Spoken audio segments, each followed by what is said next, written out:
Combustion. Whoa, whoa, whoa, whoa, whoa, whoa, whoa, whoa. Been running the game with my team making plays. Talking 80, my G's, wanting jewels in this place. Surrounded by dogs, keep the quarterback safe. I'm the one with the plans, they gon' do what I say. The game is not over, we don't celebrate. In the end zone, we don't got no time in the wait. Ain't trying run down, we don't premeditate. We just go and get to it, we got them on skates. If the game go into overtime, kicking the overdrive, we gon' be first at the finish line. Play looking full, but I finish mine. Can I get second? We gon' line up like it's dinner time. We put in work till we get us a ring. Super Bowl season, we running the scene. Ain't trying to home of the realest that breathe. Keep your face down when you talk to the king.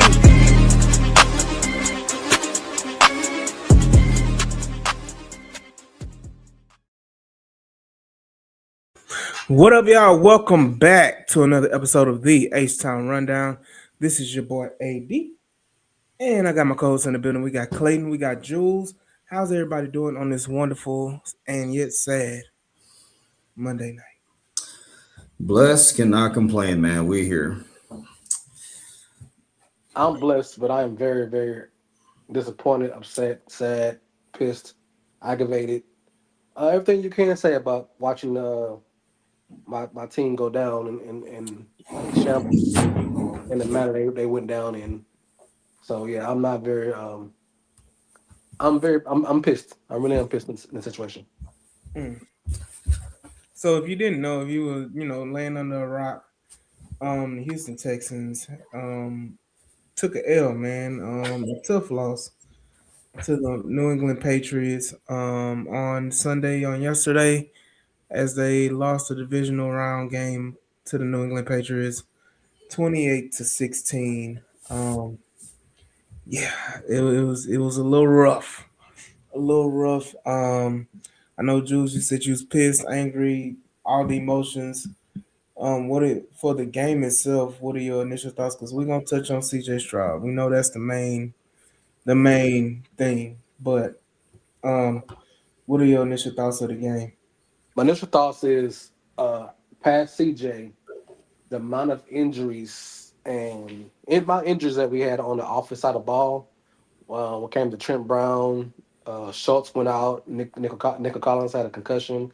Woody Marks was in and out with his injuries. Nick Chubb, the offensive, one of the biggest Achilles heels of the team has always been the O-line rushing attack. Mm-hmm. And it was evident to yesterday when they couldn't run the ball at all, and you thought you had a glimpse of what they could be against the Pittsburgh Steelers, which has a good defensive line themselves. I didn't think that I think New England Patriots had a better D line, that much different than from some Steelers. Mm-hmm. But you don't have your starting right tackle, who thought you were gonna probably have the whole game or the whole week, and you can't run the ball at all. It is slick conditions, so. I say all that say that those are the factors that I am sad about, because those things that you can't overcome. So I'm gonna throw out the way right now, because the beginning and end of this problem of the Houston having the best chance they've ever had in the last 23 years, and for the Texans and for the franchise and for the city of Houston themselves of football, the best opportunity almost in 40 years. Since 1978 and 79 Oilers, that this was the best opportunity for this franchise, for this city to have a Super Bowl contending situation. And it starts with CJ, and I just want to get that out the way that everybody else is unfortunate. You can't control the weather, you can't control injuries, things happen. But after that, everything else is on CJ. Yeah, I know. Look, shout out Caesar, man. For sure. Shout out Yvonne. Jules, I know you would know all about the Houston struggles, as you was 15 years old in 1978.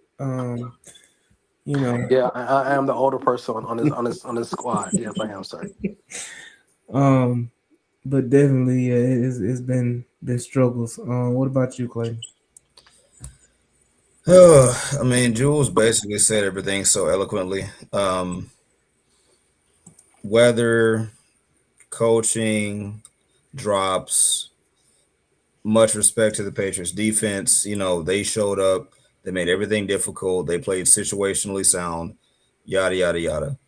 Um, Now the one thing I will say is it's hard to play offense when you're one dimensional.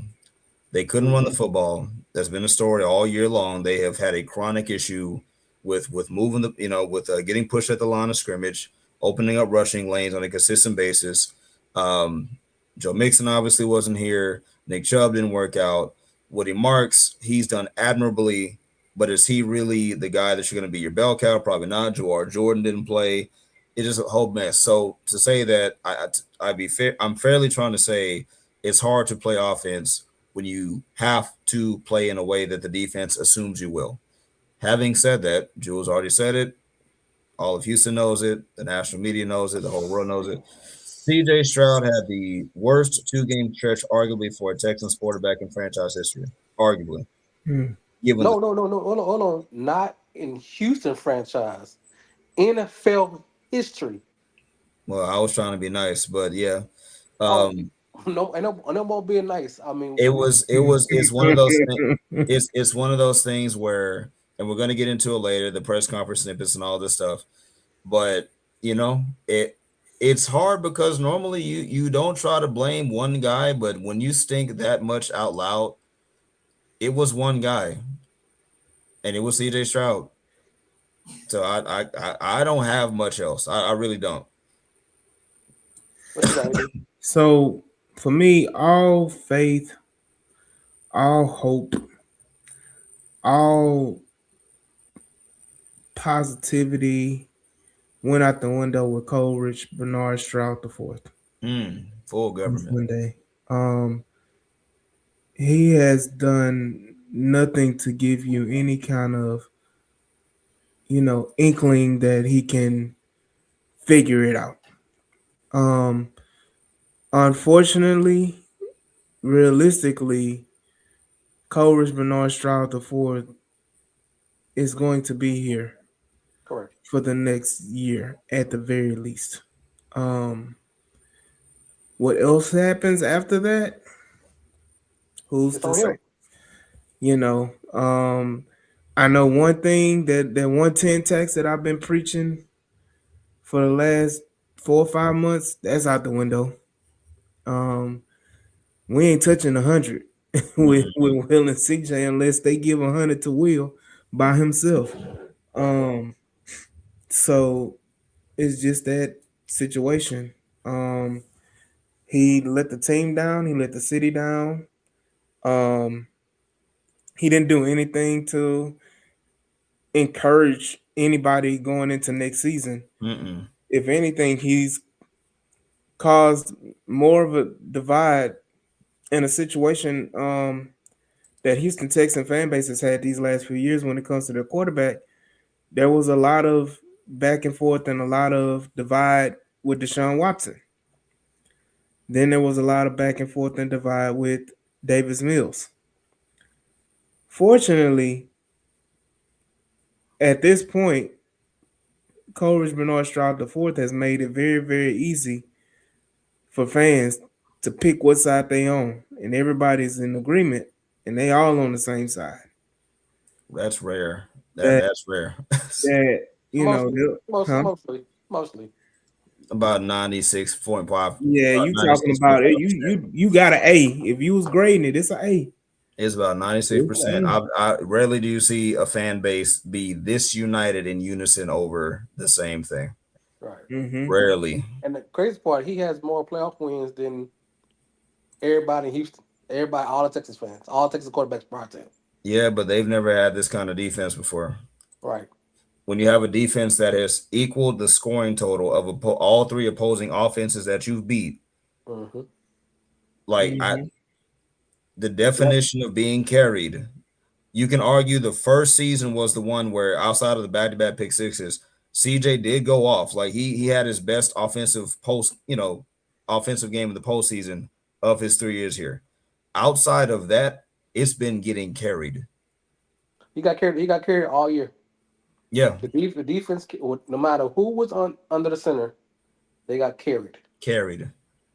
Backpack, Hmm. And and satchel, and knapsack. and, and as a CJ founding president situation, Davis Mills actually is the only quarterback this season to actually win a game.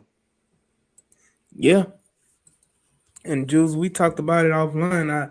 I posed this question in many different places for those that support him.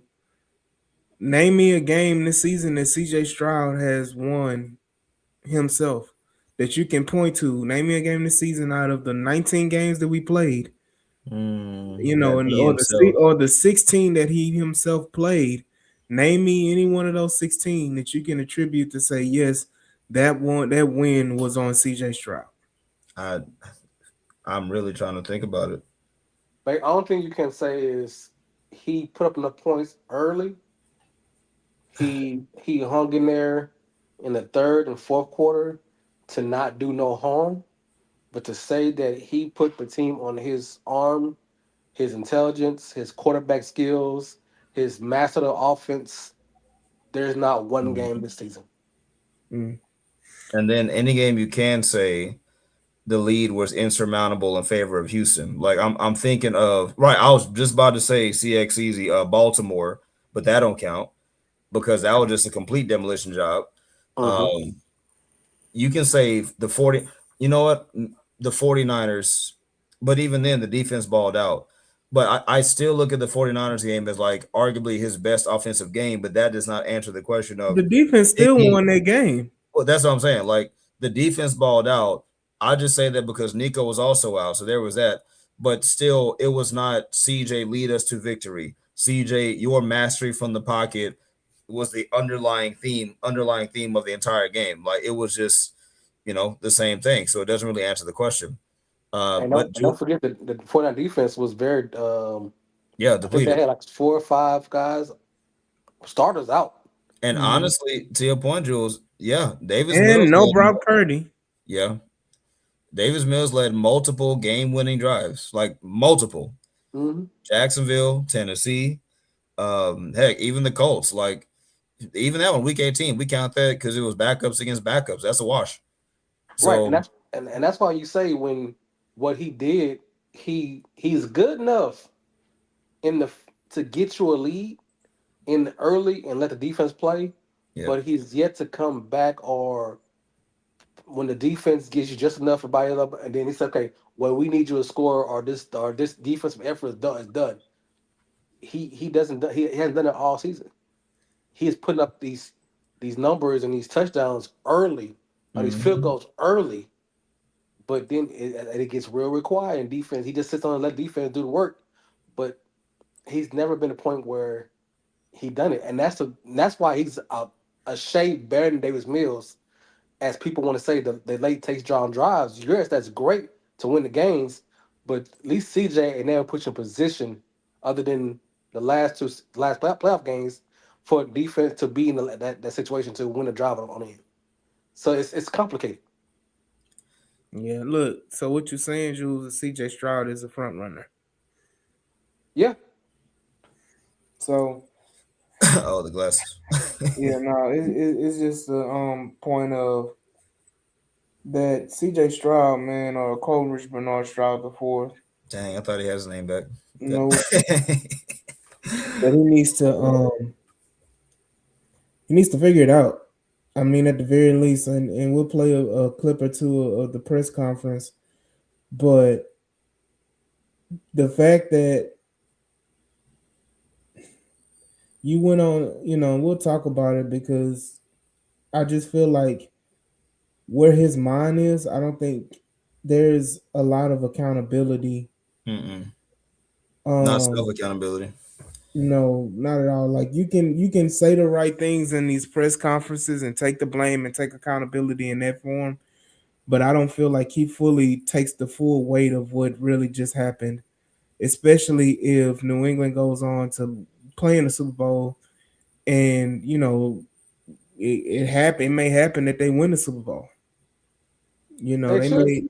I mean, they should Mm. have. They should have go to Super Bowl. Yeah, Yeah, at least yeah, make it to Super Bowl. Yeah, because yeah. Seattle But if should. they win it, it's gonna hurt even more To get Oh yeah, it stomped out by is. Seattle. because then you say, well, we literally could have been get in, win a championship in our first time. So this loss sucks This loss hurts. It's just another notch in the Houston fandom, bucket. Um, I know that some Houston fans said it was almost or worse than 35-3. Um, Well, nah, I wouldn't say that. you know, I wouldn't say um, 35-3. Nah. I think Oh, it's on par, I huh? would. I would. You Mm. would you? I would. I would.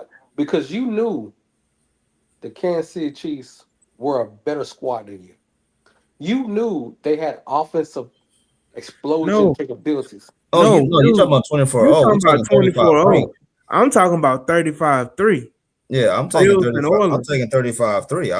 I'm taking that one. Oh, we talking about the Oilers too. Oh, Yeah, I'm talking oh, Yeah. about oh yeah, Houston yeah. fandom in general. Yeah, I'm taking that one. Like that's what I'm saying. Like, look, Oh, yes, for all our belly aching, yes, Houston has been littered with these kind of problems, but that's kind of our point. Like to the OGs, yeah, you always got to give them 35-3. But the yeah. Texans, make no mistake, in a very truncated fashion, has re-traumatized this city multiple years at a time. Even though they're the youngest franchise, they brought listen, the destruction they have wrought on the fan base psyche is something to be studied. Yeah, and we They still are the only franchise that has not made it to the end to any championship, um, since any championship game. 1970. No, no, Since no. No. The Houston No, Texans are the only yeah. NFL franchise that has yet to make it to a championship game, yeah. and that is depressing. So I mean, and it doesn't give you hope for next year because you got all the same players, and CJ Stroud is still your quarterback. Does he progress? He You gonna have know, to. He. I I think mean, he gonna have to if DJ, he wants that job next year. He gonna have to. I mean, DJ Wallace said we will only know if he takes full accountability with his actions during the offseason and what he does next season. I agree. How does he tackle this offseason? Because honestly, I go ahead because I just feel like he lazy, man, and I don't think he gonna. what I think is you have to now officially make him uncomfortable. He Mm. has lost all privilege of being able to just feel this undisputed QB1 status and all that comes with it. I'm not saying you Anthony Richardson him, but this I heard the ideas of quarterback coach changes. I heard the idea of coordinate of pass game or run game coordinator, all these things. I think you don't put it into his hands to take himself accountable. You trust him to do that, but as far as you're on our clock, we're going to do everything possible to take that out of your hands and to make you make a decision. We're going to put you in a position where either you're going to respond or we're going to find out really quick whether or not we need to move on because pressure makes diamonds, but pressure also busts pipes.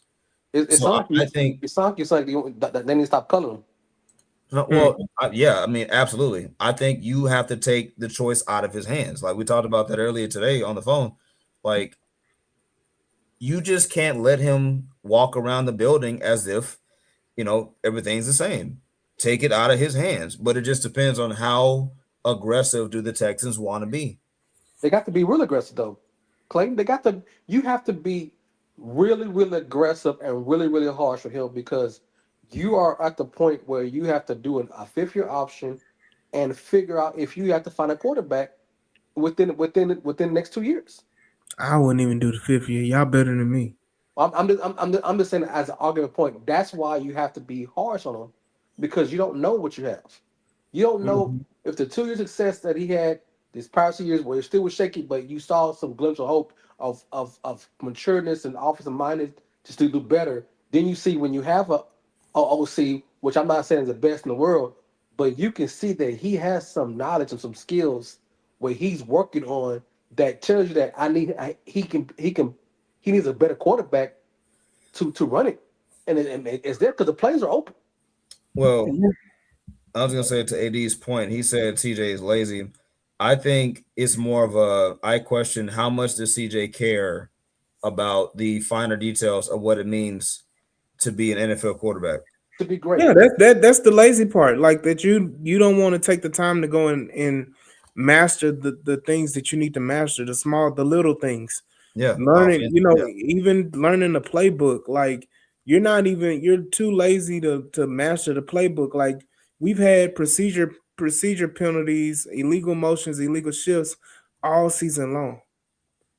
all season long. And that just comes to for the little things, knowing who needs to be where, making sure that all your receivers know where they need to be.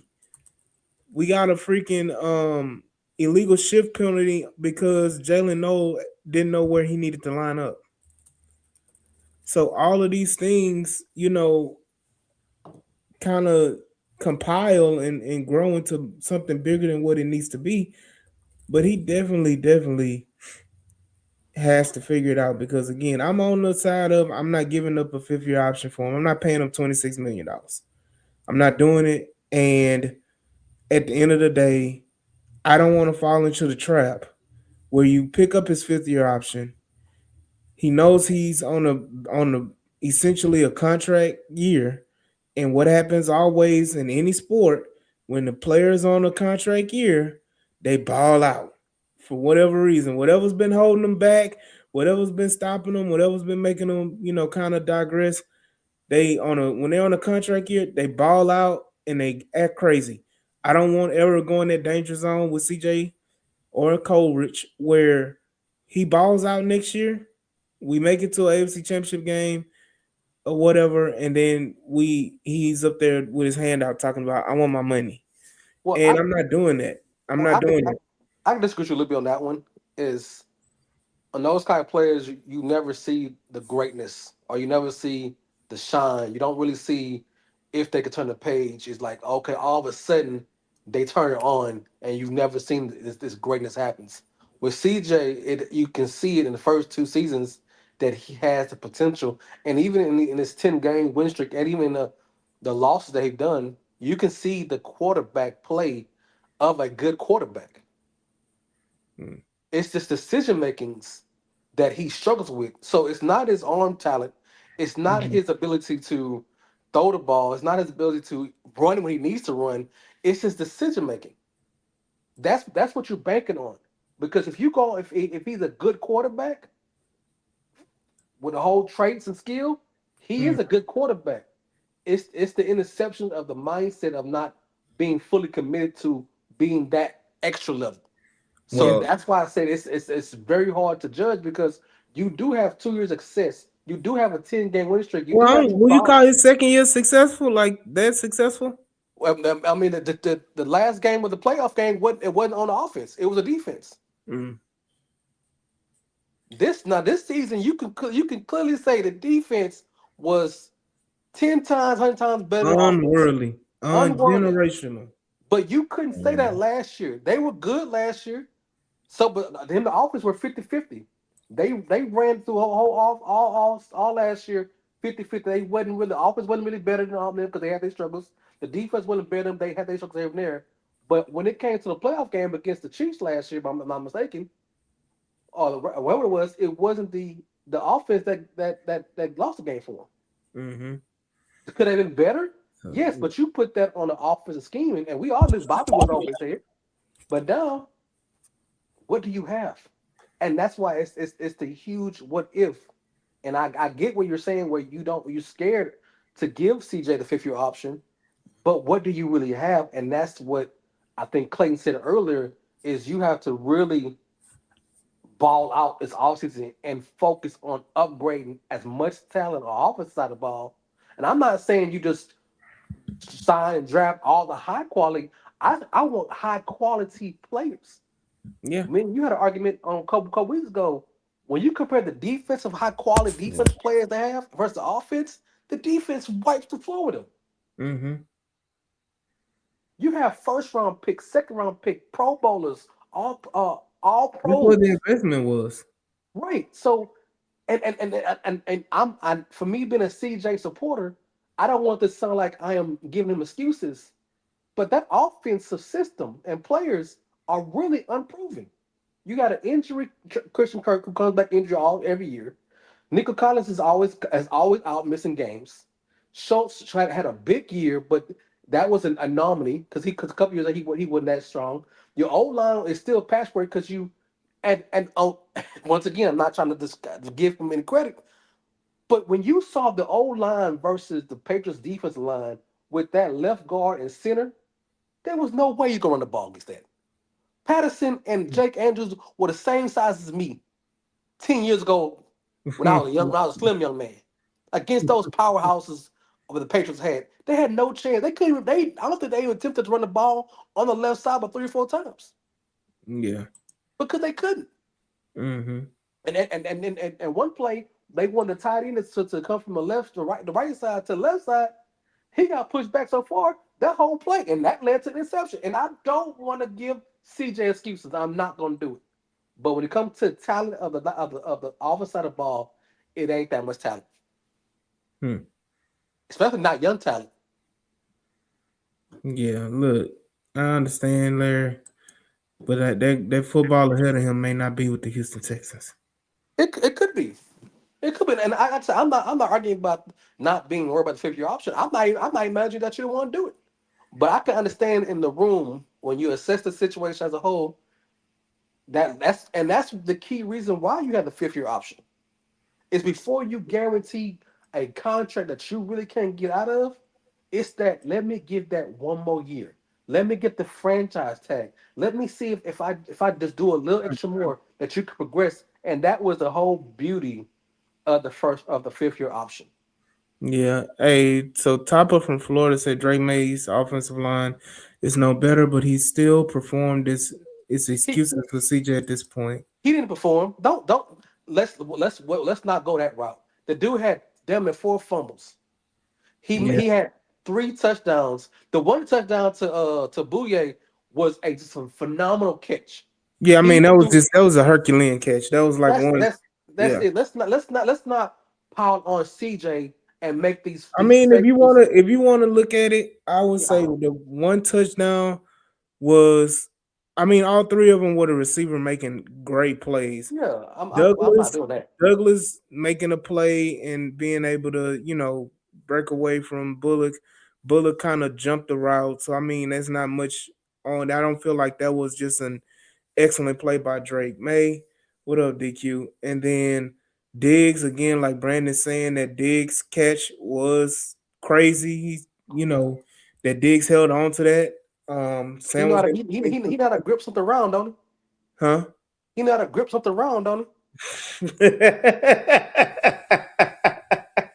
Shaped like a football too, ain't it? Well, he boy, Uh, them figure muscles he got on hey, that lat when them catches. yeah, That that's a veteran. right. And then you go with the the booty catch.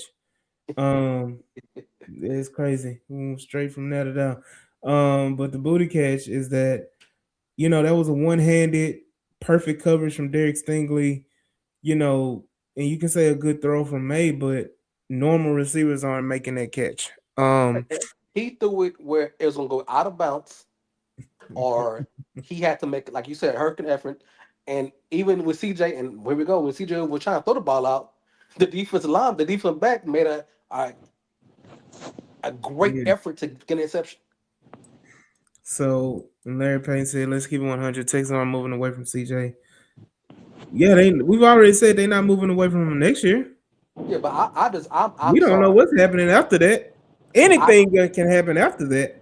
Yeah, we can keep 100, but we're not gonna say uh, Drizzy Drake was that much better than C.J. Stroud. We're not gonna go that route. He Look, won the game. I'll give you that.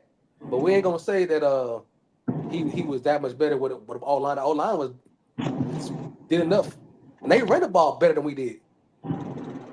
They had look, better backs than we did. they did.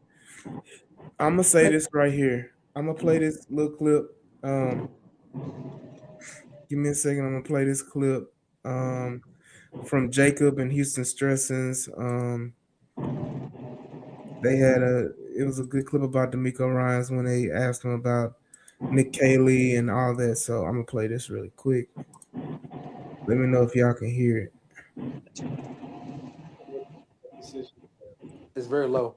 Hey, Nick, OC, are you confident in Nick getting better and will he have that opportunity? Yeah, with the coaching staff, with our players, you guys asking about contracts, coaches, play. Like I'm evaluating everything as we go throughout the week.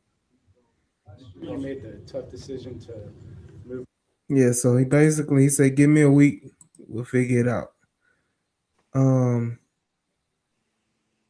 so I mean, like that type of stuff, like that doesn't instill confidence in like Kaylee. Nope. It doesn't instill to me. It doesn't instill confidence in D'Amico. I mean, it's Coach Bernard, and I'm trying to find a clip where um he brought up C.J. Stroud in his contract. So let me find that clip, and then I'll play that as well. So give me The first person I'm firing is Jarrod Johnson. I don't care what nobody say. hmm. What does Gerard have to do with anything though? It's his mechanics. It's the computer. It's the QB skills that he should be learning from somebody at a career coach. And the one thing is also is getting him comfortable because we all know Gerard Johnson was here because one reason he was here because he had coached him at one point or at 7-7. What the story was. If I'm gonna make a point to CJ, say, hey, bro, you gotta do better. We're gonna keep everything on. We're gonna get you somebody who will coach you hard. Because clearly, you and Johnson, you and your boy got too much. Y'all too cool, and you not listening to him. If you're gonna listen to him, we're gonna find somebody to listen to, and then that's gonna be an indication if you're not coachable and you're not getting these traits I need to get, then you're gonna be gone. But keeping Johnson keeps us understanding that it's the same thought. How you gonna hold him accountable if you can't hold a quarterback coach accountable? Yeah, status quo. Yeah, I mean, those are moves, and I feel like those are going to happen. The changes are going to happen. D'Amico Ryan's basically insinuated in so many words that it is going to happen. That there are going to be changes that are made um, on that offensive side of the football. Um, so it's a lot to kind of see. What's going on. So I'm just again trying to find these little clips. Mhm. That, Um, that goes to the point what Clayton said earlier. It's like make him uncomfortable, and that's one thing that make him uncomfortable is firing his homeboy. Well, mm, and then in making him uncomfortable, also that exposes his attitude even further. If Correct. he really is receiving accountability, then he's gonna accept it and say, you know what, I did it to myself. I need this pressure. But Hmm. if he has the audacity to feel offended, why are you changing this and that? Then Right. that confirms for me that you need to go ahead and like look for houses elsewhere. Yeah. If he's resisting at any portion other than saying I understand, if he has any back talk or any like I don't like this, it's gonna be an indication that he's not good for going in the future. And now, see, at that point, then AD, to your point, that's when if you see like a surprise, and I'm not trying to get crazy, but we talked about it. At that point, you might see one of those surprise trade alerts where it's like you're trying to figure out what the heck happened, and then word comes out there was disagreement or friction or firing Gerard Johnson, fractured the locker room, like that kind of stuff. Then yeah, you would hope that that's not the case because again, we've established CJ says all the right things, but your actions speak louder than words. But we're gonna see though. Like D'Amico has been unafraid of making changes before, but again, there's been enough of the status quo to allow CJ to keep a semblance of how things used to be. And it's time to be a fish out of water. We just got to see it because we've seen CJ at his worst. Right. It can't get any worse. Well, I don't know, but And Clayton, to add to that point is there's no way any Texan fan, no whether you know this man, not he got from Houston area, what other situation, that he's the best guy for the job, who? yeah. the QB coach. There's Oh, he is not the best guy for the job. well, because Gerard Johnson. I mean, if we're talking about the same guy, he wasn't really. I'm not saying a QB coach has to be like a Hall of Fame quarterback, but in my mind, if I want you to get to a level of excellence, then as much as I can, I'm going to put coaches in your path that's either done it at a high level or I'm confident can teach you to get there. I've seen names like Case Keenum, um, who has done well in his career for who he has been. Um, and I think that's the only prominent name, but no, I think you have to revamp everything. You got to upgrade everything, like from Hell, QB coach to I go. I ask Philip Rivers. He want to be a QB coach.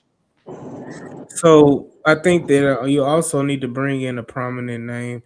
Barry brought that as well. A prominent name to go alongside um, Nick Haley. Hmm. isn't that what I Somebody said? experience. Yeah. and I got drugged for saying it. I said, even if you don't fire Kaylee, he also, like Stroud, he cannot be allowed to just walk around carte blanche and just, like some type of advisor, some type of offensive, assistant, somebody to fill in his gaps. Mm-hmm. I don't And mind it's that. okay to say, There was a name brought up, and that name was the name that I brought up way back when, before we even hired Bobby Sloyd. Who, Gary And Kubiak? that was no, that was doggone Clint Kingsbury to Yeah, go along with Bobby Sawyer. Yeah, Bobby Sloyd. You said it earlier. Now, if you do the same thing, change what happened immediately because last year it took him till Friday to fire Sloyd. Shout out to Atlanta. And I mean, we're almost approaching the day. We 5 days away from the announcement that Bobby Sloyd got fired. Right. Do we make history? And it happens on the same day again? We look, will see. look, real quick. Let me comment on that real quick. I'm sorry, but I'm sick of the narrative that why it's not the best look to go through multiple coordinators. I agree that it does not come off the best, and it shows a lack of stability. I can understand all that stuff, but I'm not against being quickly and efficiently identify that you made a mistake. Two things can be true. No, I don't like the fact that we're talking yet again about whether or not you got to fire an OC, which, by the way, I don't think is a priority fire anyway. But Correct. since we're talking about it, but if you're able to course correct and it leads you to a Super Bowl, we will not be discussing having a third OC in 3 years. So here's my question, both of y'all. Say, and this is for the audience too. Say you do move on from Katie, and you say you do hire a Brian Dyball or these guys, Keith Kingsbury, these guys who, Mike or McDaniel. all those guys. Do you allow him to hire his staff, or is he going to be hamstring with the guys who've been there for the last couple of years too? Yeah. Does he have to keep Cole Pakovich? Does he have to keep the quarterback Oh, coach? he needs to keep Cole Popovich. He needs to keep Cole Popovich. I'm not too sure that he's a must need either though. Well, I mean, you look at what the job he did with the offensive line. I don't think with the switching and moving around and all that type of stuff. I think he's proven himself adequate enough to say he should be able to keep a job. But if but Yeah, if if but if anybody, not everybody else on the table though. but if Yeah. Brian So Daboll say, "Hey, I got a better O line coach," where did you see his O if line coach if he in New said York? if he said he got a better O line coach, he could bring in, and you're Live. coaching this Show man me with the where he at. sequence. Show me where he at. It's strong professor. If it ain't, If what's the coach name that was in Tennessee? Callahan. Oh, if he If say it that ain't he has a, Callahan, is it Callahan? it's a it question. was either Callahan or the Eagles O line coach. Yeah. I forgot his name, but one of those two. But it's a If it question ain't though. one of them, If he said he got a better line coach, are you gonna mandate he prove keep it. he keep the I'm going to situation? say prove it. Show me the stats. Show me where this O line coach has done a better job than what Cole Popovich has done with the cluster that he has right now. So that goes. Outside, and if you want to go just strictly talent, he had Ariane Arcery and Titus Howard and just a bunch of throwaways. And that offensive line played extremely well towards the end of the year. Only in pass protection.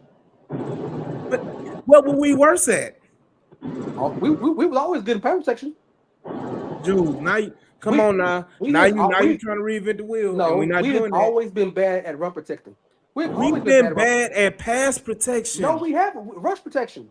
Dude, CJ Stroud got sacked like damn near 70 times. But that's not all O line. When you can't run the ball and get the touchdowns in the red zone, that's because your run block is not strong enough Look, I can say that the run blocking has not been great, but in the last 3 years. the pass blocking has always been worse.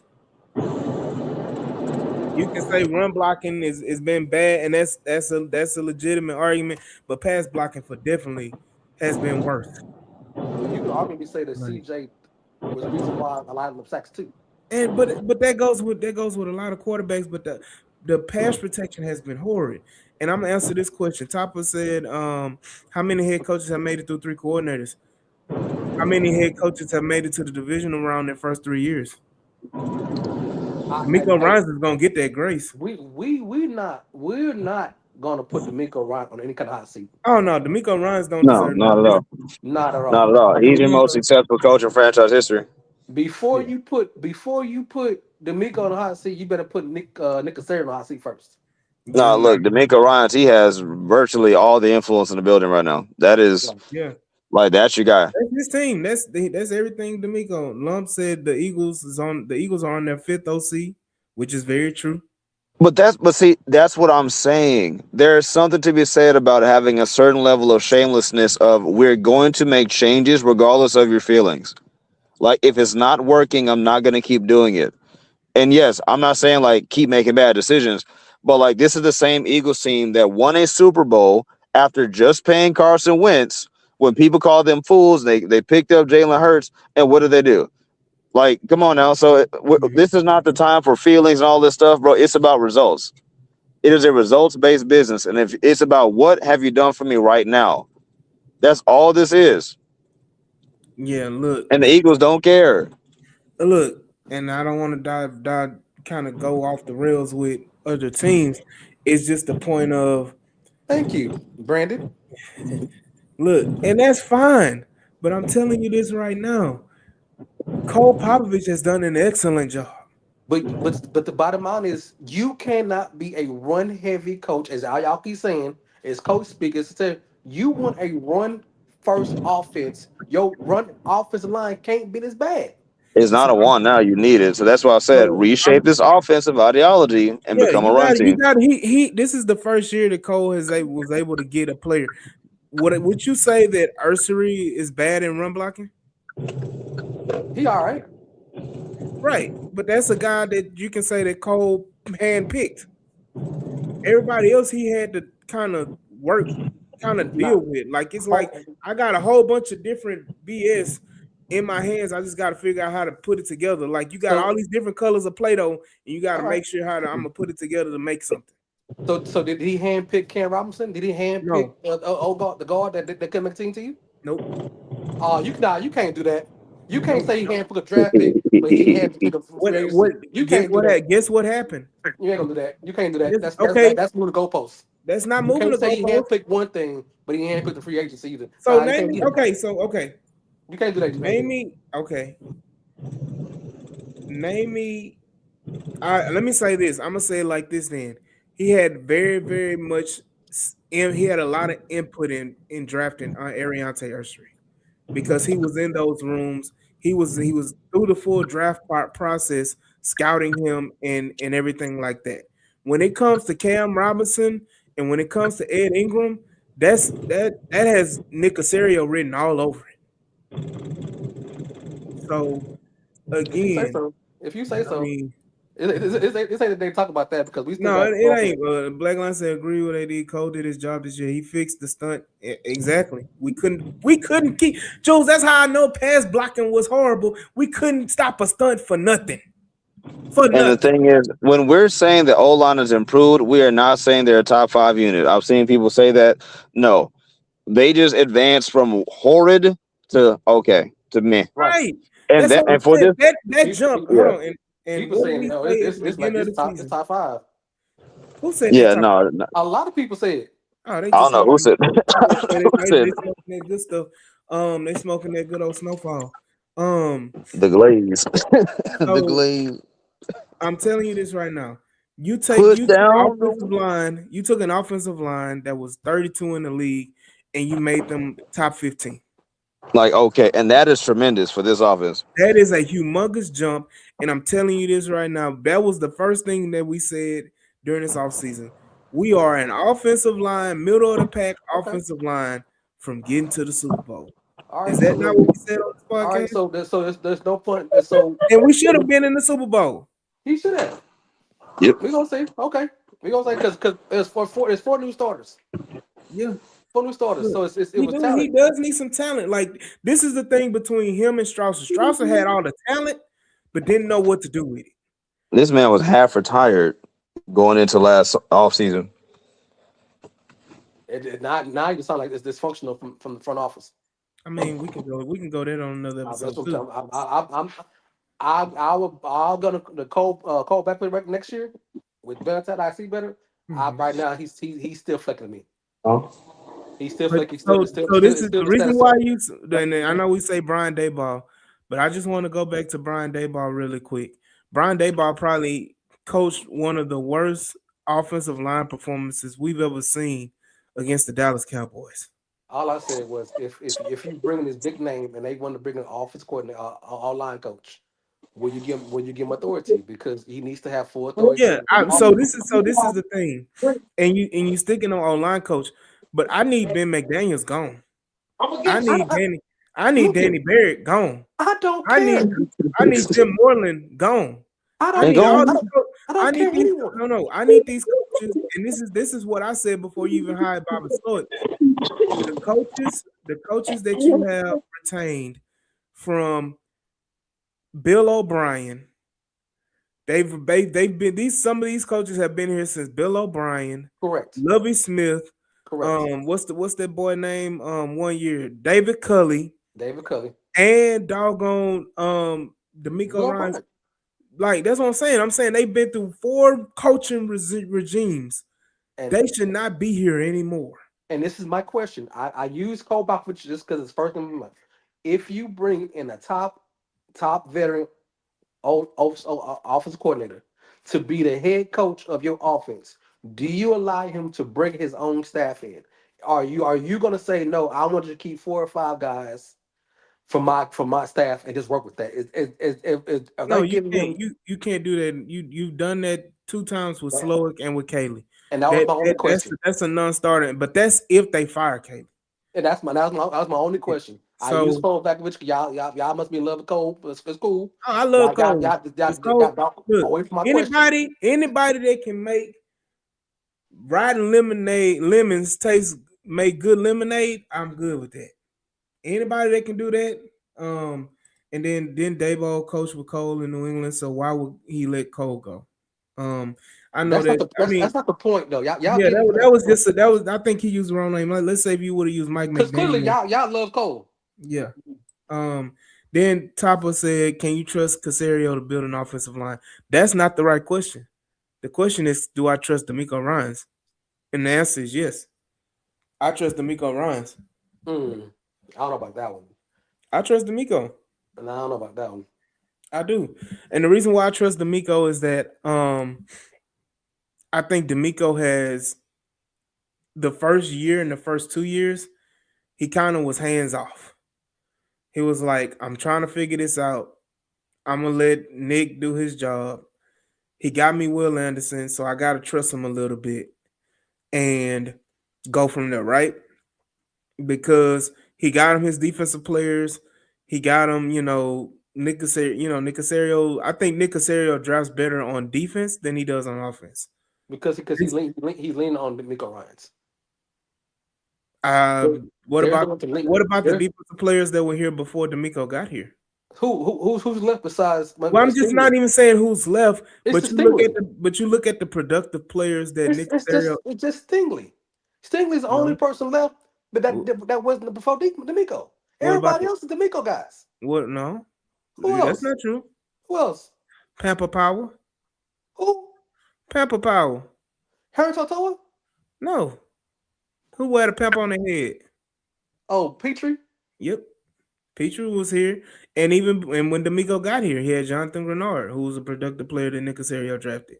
Like you look at, and again, yes, the defenses were young with Lovie Smith and with David Culley, but the defenses weren't the main problem. They had players on those rosters. And I'll tell you this. I believe if D'Amico wasn't here and they kept Lovie Smith or somebody else, David Petrie would have been out of here because he would not have made him be a nickelback. They'd have kept trying to put him safety.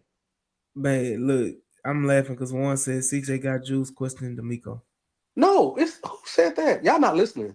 No, he's it was a joke. It was a joke. Oh, Blake Cashman is another one. trash. Just get us some white O linemen. Hey, Yeah. if y'all look at my last mock draft, I got a Mhm. big strong white boy as my number one draft pick. And where he from, Jules? Texas A&M. I don't give a damn if he was from the moon. But that goes to the point that has been made when it comes to defensive players like D'Amico Ryans has had his hands on it. But I'm saying I just feel like, and again, I'm gonna say this: Will Anderson was going to be the pick whether D'Amico Ryans was the head coach or not. Like that, I strongly feel that was the case. That Will Anderson was a Nick Casario guy, and he was going to pick Will if D'Amico was the head coach or not.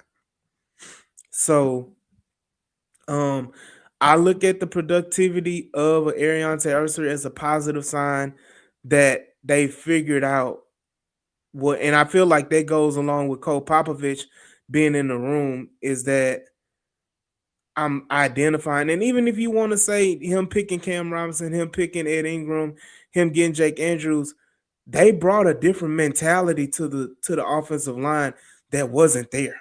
You don't even like Jake Andrews.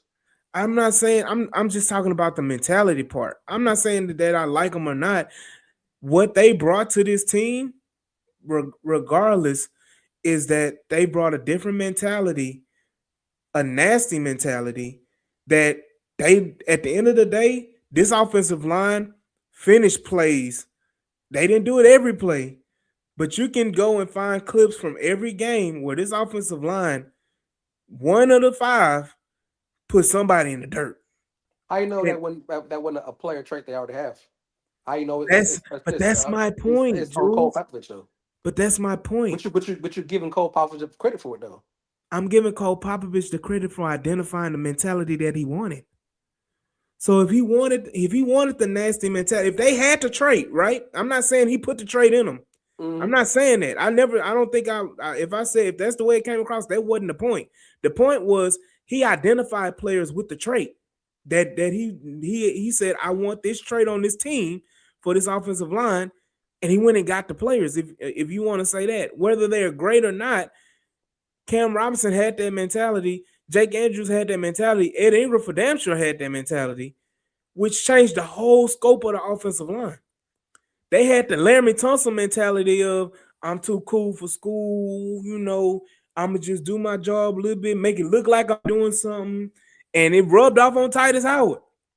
Titus Howard had a realization in his career, in his mind, that he's the different type of player.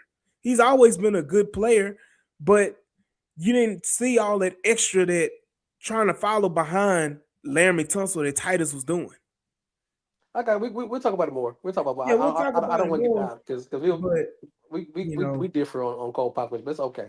I mean, hey, no, people not gonna like it because he was a part of the old regime, and I, and I'm not saying that's your stance is. I'm saying a lot of people didn't like Cole to begin with, and Cole has proven a lot of people wrong, in that sense. we'll see. But we here. I do want to touch on because we pushing that out. I do want to touch on a list of notable free agents, Mm.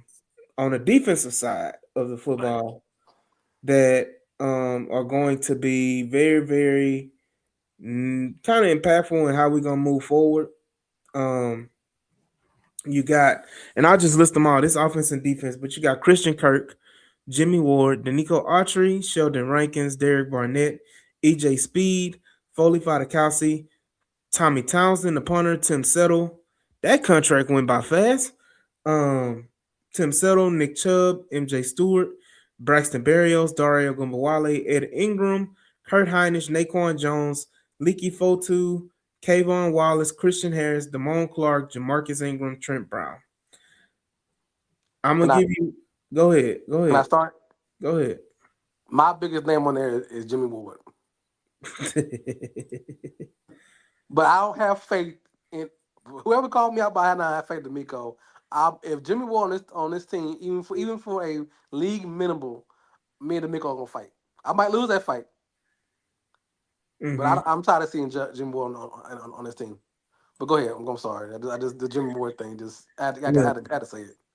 I know Jimmy Ward is your kryptonite. You can't stand Jimmy Ward. You hate.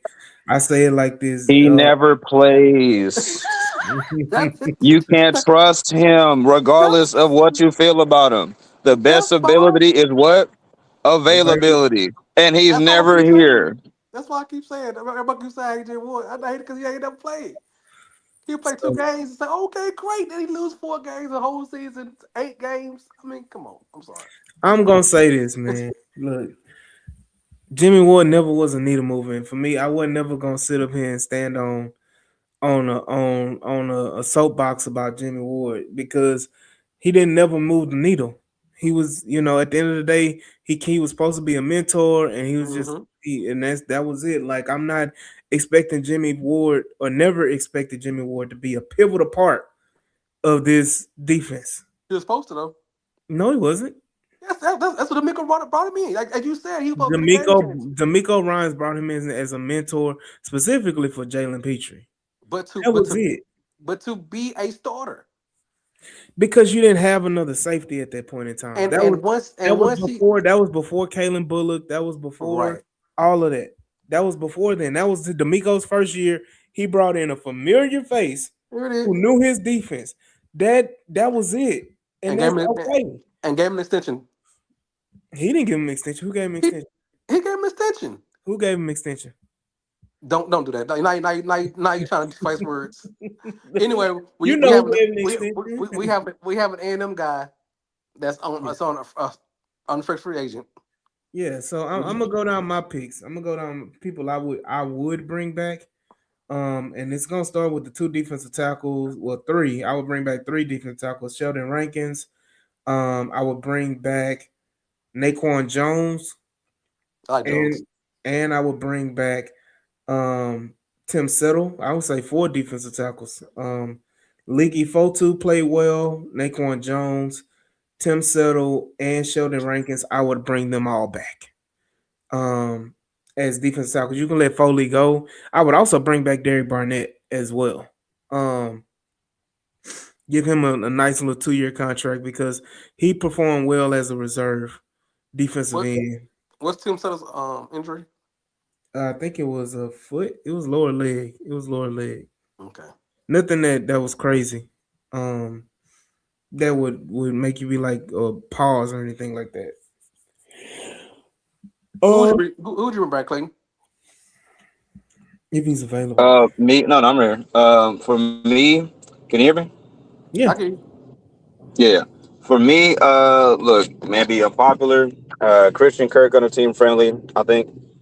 Like you said, AD, all those defensive choices. I think this defense definitely could have been better with having, a Settle or Rankins, right? Like, I mean, Rankins already here, but bringing those guys back. That's your interior. That's your meat and potatoes. Of course, no to Jimmy Ward. Of course not. Kevon Wallace, no. Tommy Townsend, I like Tommy Townsend. Bring it back. Unless they draft upon him. Yeah. All right. But all those. Well, no. See, I'm trying to save all my draft for offensive players. So I'm not going to waste nothing on the punter. Not this year. And in the 7th No, round? I think everybody you mentioned plus. I mean, well, yeah, fine, but no, That's me. when Give me the punters key normally get contributors off that. drafted, Clayton. Oh yeah, no, I'm cool with it. I don't know what I was thinking, but no, man. Like I said, give me those D tackles. Let me keep Christian Kirk on the team friendly. Yeah, we rock out that way. What about Ed Ingram? Nobody brought up Ed Ingram. Well, y'all didn't give me a chance to say what I want. I would. Hey, that's I would go Ed Ingram. I would you go had Ed your Ingram. soapbox. You used your time to say who you didn't want instead of saying who you wanted. So don't put that on us. Ed Ingram. I'll bring back Ed Ingram. Okay. Oh yeah, Ed Ingram was eating pancakes all year. Does Dario Gumbawale? Nope. Nope. Nope. Nope. Look, the pettiness in me wants Dario to come back on a 1-year contract just to piss everybody off. Just so everybody can be. I want that to be the first free agent signing that they make is Dario Gumbawale and piss everybody off. We only got one bona fide running back, okay, and that's Woody Marks. Everybody else needs to be upgraded to You don't running Uh-huh. like back. British Brooks? No, I don't like British Books. Okay, EJ Speed. You wouldn't bring. I would bring EJ Speed back as I well. would, I would. So I mean, again, if you honestly, if you were to run this team back and just say we running this team back and we gonna add people in the draft, I would be fine with that. Um, I would say one free agent player that I really want, and I've been banging the table and I've been talking about him for months, is Tyler Lindenbaum, who's going into unrestricted free agency with the Baltimore Ravens. I would go ahead and cough up the bag and give. And now that we know that we more than likely are not paying CJ Stroud that 60 million. No, we're not. You don't know that yet But Oh, what's I the know. word on Linderbaum? Why Ain't do we know no why way, Baltimore's letting him Slay. walk? because Ain't they trying no to figure out. way. Anybody listen to Eddie? They trying to figure out what they're gonna do with Lamar Jackson first, and the head coach Oh, situation.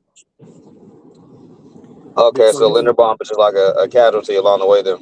yeah, if not, they're gonna franchise tag him. So let me Oh, say this. Let me Hmm? say this. Now, if they trying to figure out what Lamar Jackson doing or what they would do with Lamar Jackson, would you, if he was on the table, trade for Lamar Jackson? Nope, yep. nope. Why you wouldn't? Because he hasn't proven anything and The his record from being behind double digit points is bad. And then Go ahead. You broke up. I couldn't hear you. and then you have to correct and you got to create a whole different offense around Lamar Jackson. That's different players Mm, that you already have, and you trying to run as much back as you want to. You have to shift your offense philosophy for Lamar Jackson. He's not a plug and play guy. mm-hmm. You sure? Yes, I'm positive. Okay. That's why their offense has always struggled his whole entire day because no one knows how to get the best out of him because he's a unique talent.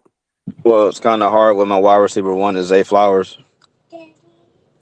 Yeah. And I mean, yeah, that's No true. disrespect. There's no disrespect, but like we're Lamar not with okay. Nico Collins is a totally different That situation. and that's all I was gonna say is that this would be Lamar's best like offensive roster, arguably of his entire career, outside of Derrick Henry. When has he ever had 2 6 4 receiver like a whole bunch of young burners on? Like he hasn't. I'm gonna Neither say Mark this Andrews. also. but they ain't developed. They draft a receiver in the first and second for 3 or 4 years. They don't So pan out because he don't throw the Bateman. ball enough to him.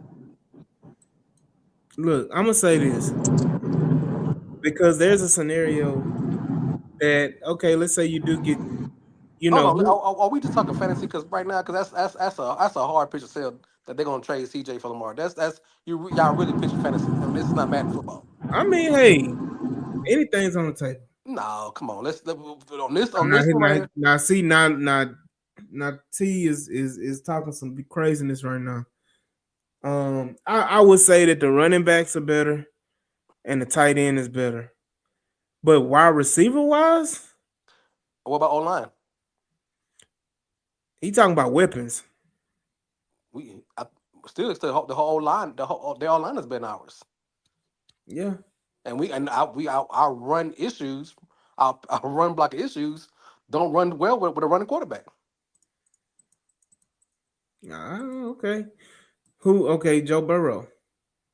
I'm not doing Madden trades with you today. It's not this is not the week for this because Cincinnati is not giving their cash calls. Hey, I don't know. Would you give up two or three first round picks for Joe Burrow and CJ? Sir. This is we are an hour and a half in the situation. I'm not Hey, doing this with you hour 5 minutes. I'm not doing with you hey. today. So again, but no, it's just like those players, and the player we didn't bring up is Trent Brown. I would bring Trent Brown back on a very very cheap deal. Right. Um, so definitely I would want to bring Trent Brown back to kind of reestablish. At the end of the day, you can't. I don't feel like they're going to draft 2 offensive linemen. And that's just me being realistic. I think which one is easier to get in this draft, a right tackle or a guard? A guard. So I will go ahead and bring back Trent Brown just for 1 year. Let him and make and put it, on Blake Yeah. and make him have a prove it year this year.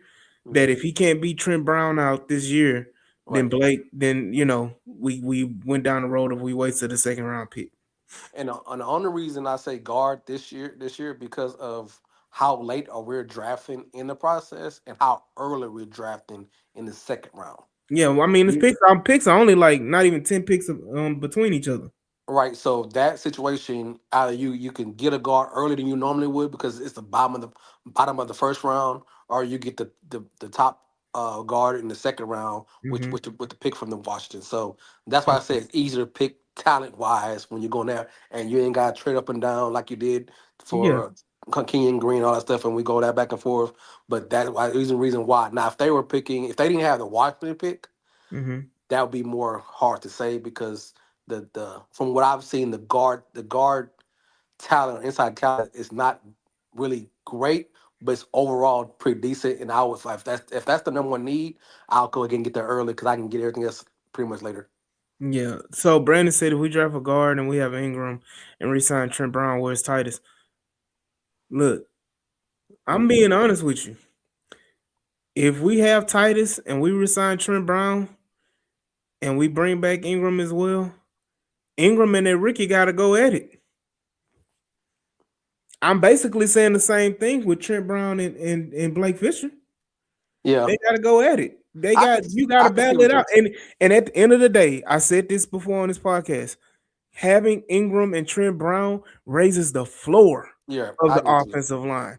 If they don't win those battles, Right, you know that Ed Ingram can come in and be at the very least productive right. I and not mean, fall off a cliff when somebody goes out, similar to switching out Titus Howard for Jared Patterson.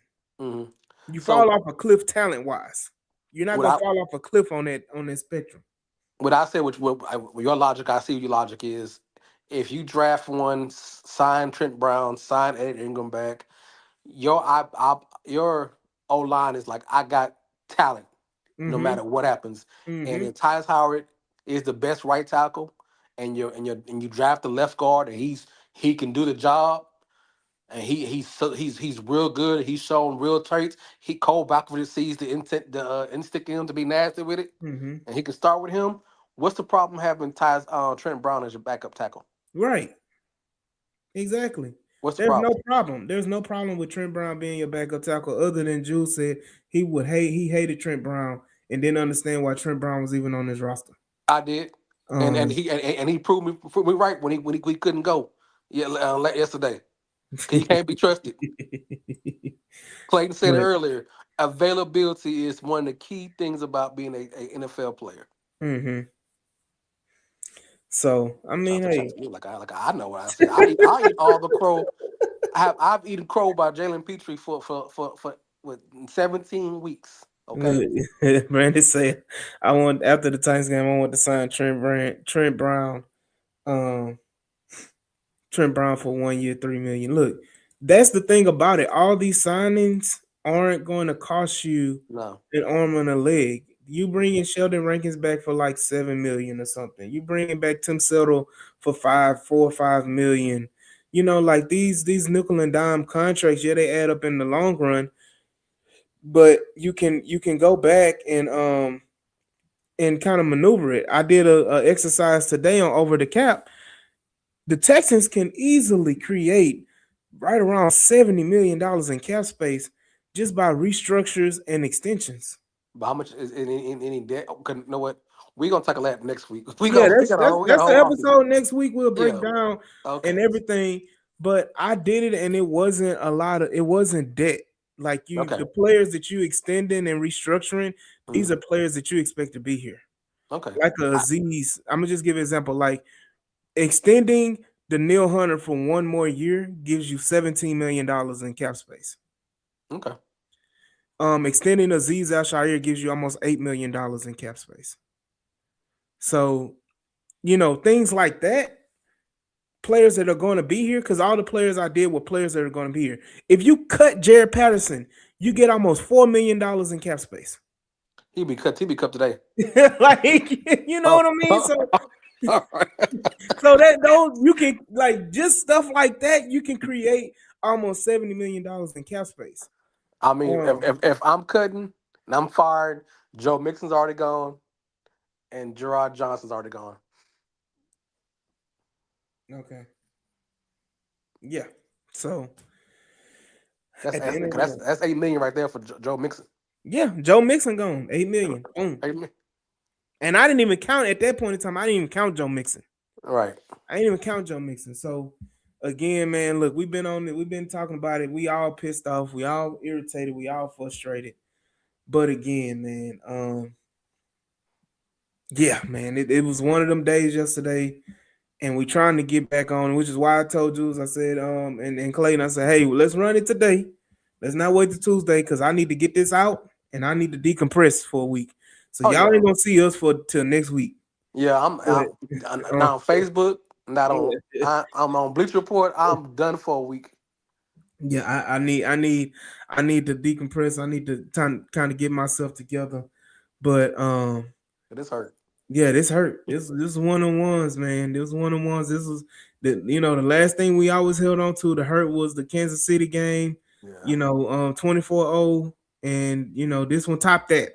Because Yeah. this is your clip, one of your clearest, if not best paths to a Super Bowl. So hopefully this team is just as good next year that it was this year, that you can turn around the offense, balances out the defense.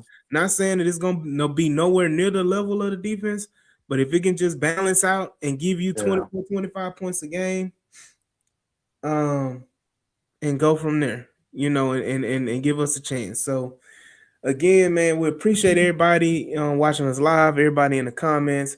We're on the road to 1,000, man. We about less than 250 away. If y'all can go ahead and like, share, and subscribe to our YouTube page on the H-Town Rundown, get us to that good old 1,000 subscribers. We on the move. We making major moves.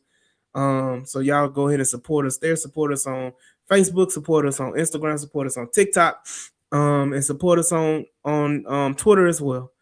So y'all go ahead and follow all the socials and support us where we can be supported. And again, shout out to my co-host Jules. Shout out to Clayton, who's dealing with some technical issues and travel issues. But we appreciate y'all all, and we will see y'all on the next episode, man. Peace. All right.